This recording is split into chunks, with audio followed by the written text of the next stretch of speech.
مولود کے کان میں، دائیں کان کے سیدھ میں فجر کی اذان دے، الصلاۃ خیر من النوم.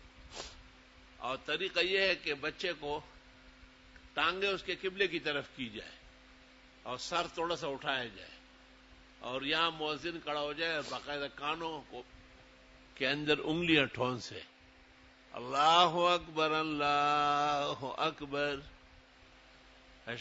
چاروں دفعہ، اللہ اشہد ان لا الہ الا اللہ اشہد ان لا الہ الا اللہ اشہد ان محمد رسول اللہ اشہد ان محمد رسول اللہ حی علی الصلاۃ حی علی الفلاح، دونوں میں تحویل کریں.